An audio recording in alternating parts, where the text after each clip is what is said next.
Hi, second grade. Sorry I didn't get a chapter 2 yesterday. This is the BFG, and we're on the chapter called The Great Plan. We've absolutely got to stop them, Sophie cried. Put me back in your pocket quick, and we'll chase after them and warn everyone in England they're coming. Redunculous and impossible, the BFG said.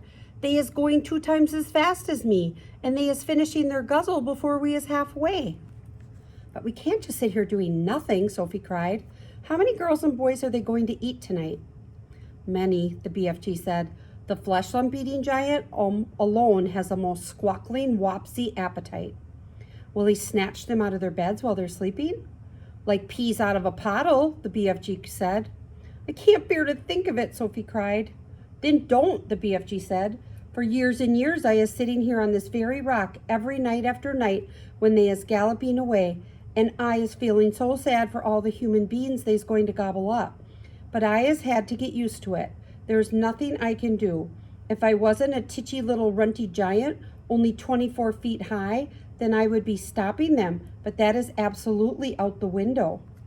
Do you always know where they're going? Sophie asked. Always, the BFG said. Every night they is yelling at me to go boodling past. The other day they was yelling, we is off to Mrs. Sippy and Miss Suri to guzzle them both. Disgusting, Sophie said. I hate them. She and the big friendly giant sat quietly side by side on the blue rock in the gathering dusk.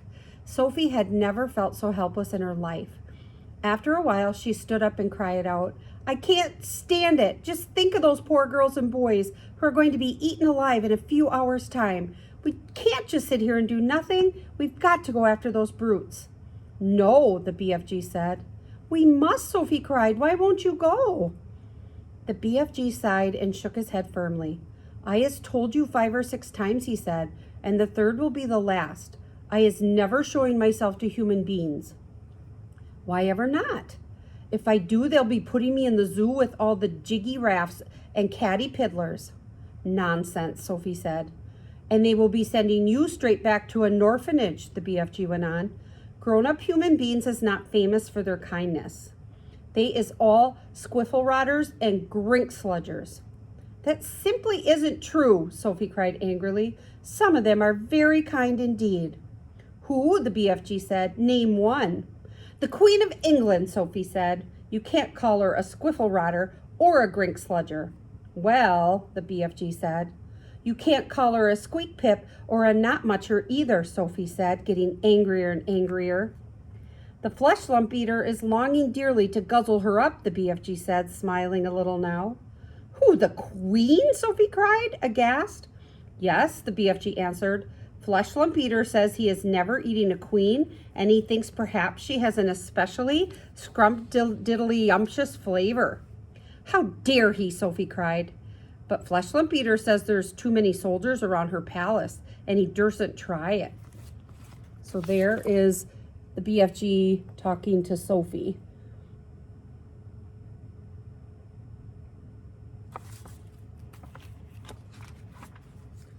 He'd better not, Sophie said.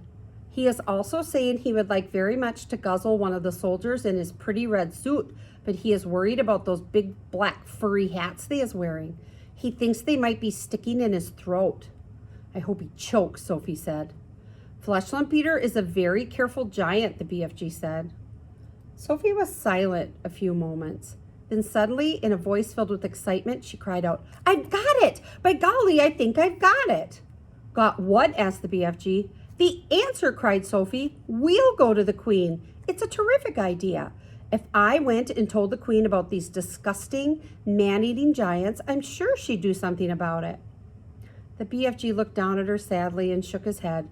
She is never believing you, he said. Never in a month of Mondays. I think she would. Never, the BFG said. It is sounding such a wonky tall story, the Queen will be laughing and saying, what awful rub squash. She would not. Of course she would, the BFG said. I has told you before that human beings is simply not believing in giants. Then it's up to us to find a way of making her believe in them, Sophie said. And how is you getting in to see the Queen anyway, the BFG asked. Now hold on a sec, Sophie said. Just you hold on a sec because I've got another idea. Your ideas is full of crodswoggle, the BFG said. Not this one, Sophie said. You say that if we tell the Queen she would never believe us? I is certain she wouldn't, the BFG said. But we aren't going to tell her, Sophie said excitedly. We don't have to tell her. We'll make her dream it. That is an even more froth-bungling suggestion, the BFG said. Dreams is lots of fun, but nobody is believing in dreams either. You is only believing in a dream while you is actually dreaming it. But as soon as you was waking up, you was saying, oh, thank goodness it was only a dream. Don't you worry about that part of it, Sophie said. I can fix that. Never can you fix it, the BFG said. I can, I swear I can. But first of all, let me ask you a very important question. Here it is. Can you make a person dream absolutely anything in the world? Anything you like, the BFG said proudly. If I said I wanted to dream that I was in a flying bathtub with silver wings, could you make me dream it? I could, the BFG said. But how, Sophie said? You obviously don't have exactly that dream in your collection. I do not, the BFG said, but I could soon be mixing it up. How could you mix it up? It is a little bit like mixing a cake, the BFG said. If you was putting the right amounts of all the different things into it, you is making the cake come out any way you want. Sugary, spongy, curranty, Christmassy, or grobswitchy. It is the same with dreams. Go on, Sophie said. I has dillions of dreams on my shelves, right or left. Right, Sophie said. I has dreams about bathtubs, lots of them. I has dreams about silver wings. I has dreams about flying. So all I has to do is mix those dreams together in the proper way, and I is very quickly making a dream where you is flying in a bathtub with silver wings. I see what you mean, Sophie said, but I didn't know you could mix one dream with another. Dreams like being mixed, the BFG answered. They is getting very lonesome all by themselves in those glassy bottles. Right, Sophie said. Now then, do you have dreams about the Queen of England? Lots of them, the BFG said. And about giants? Of course, the BFG said. And about giants eating people? Swiggles of them, the BFG said. And about little girls like me? Those is commonest of all, the BFG said. I has bottles and bottles of dreams about little girls. And you could mix them all up just as I want you to, Sophie asked, getting more and more excited. Of course, the BFG said, but how is this helping us? I think you is barking up the wrong dog. Now hold on, Sophie said. Listen carefully. I want you to mix a dream which you will blow into the Queen of England's bedroom when she is asleep. And this is how it will go. Now hang on a min-tick, the BFG said. How is I possibly going to get near enough to the Queen of England's bedroom to blow in my dream? You is talking dumb silly. I'll tell you that later, Sophie said. For the moment, please listen carefully. Here is the dream I want you to mix. Are you paying attention? Very close, the BFG said. I want the Queen to dream that 9 disgusting giants, each one about 50 feet tall, are galloping to England in the night. She must dream their names as well. What are their names again? Flesh Love Beater, the BFG said. Man Hugger, Bone Cruncher, Child Chewer, Meat Dripper, Gizzard Gulper, Maid Masher, Blood Bottler, and the Butcher Boy. Let her dream all those names, Sophie said, and let her dream that they will be creeping into England in the depths of the witching hour and snatching little boys and girls from their beds. Let her dream that they will be reaching into the bedroom windows and pulling the little boys and girls out of their beds, and then, Sophie paused. Do they eat them on the spot or do they carry them away first, she asked. These usually just popping them straight into their mouths like popcorn, the BFG said. Put that in the dream, Sophie said, and then the dream must say that when their tummies are full, they will go galloping back to giant country where no one can find them. Is that all, the BFG said? Certainly not, Sophie said. You must then explain to the Queen in her dream that there is a big friendly giant who can tell her where all those beasts are living so that she can send her soldiers and her armies to capture them once and for all. And now let her dream one last and very important thing. Let her dream that there's a little girl called Sophie sitting on her windowsill who will tell her where the big friendly giant is hiding. Where is he hiding? Asked the BFG. We'll come to that later, Sophie said. So the Queen dreams her dream, right?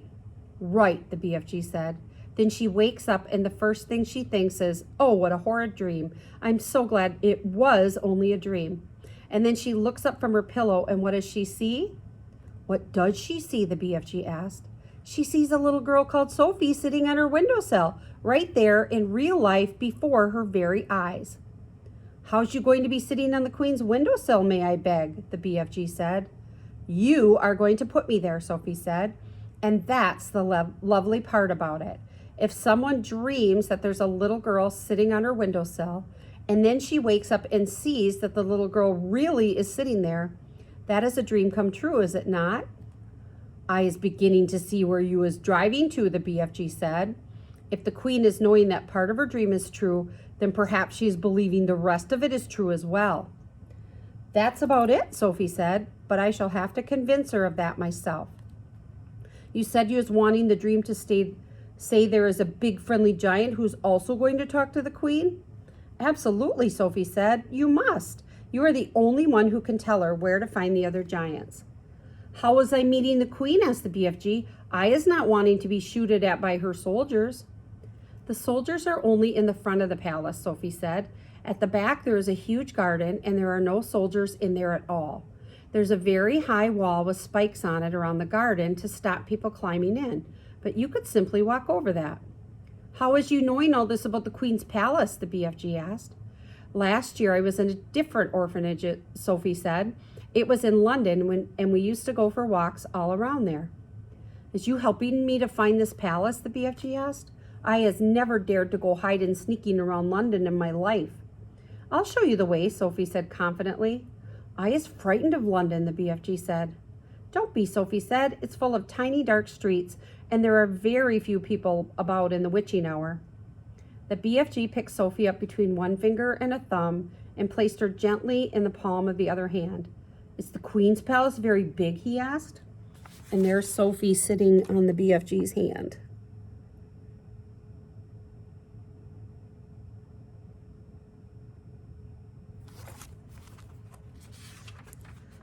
Huge, Sophie said. Then how is we finding the right bedroom? That's up to you, Sophie said. You're supposed to be an expert at that sort of thing.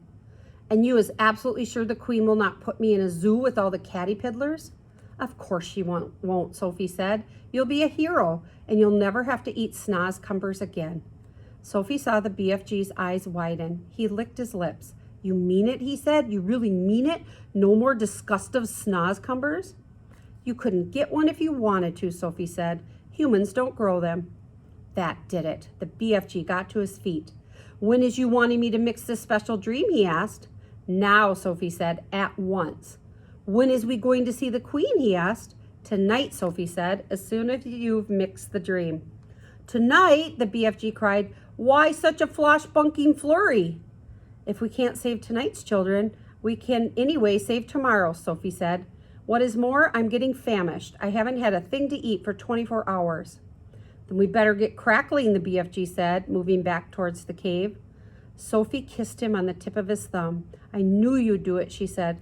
Come on, let's hurry. And the next chapter is called Mixing the Dream.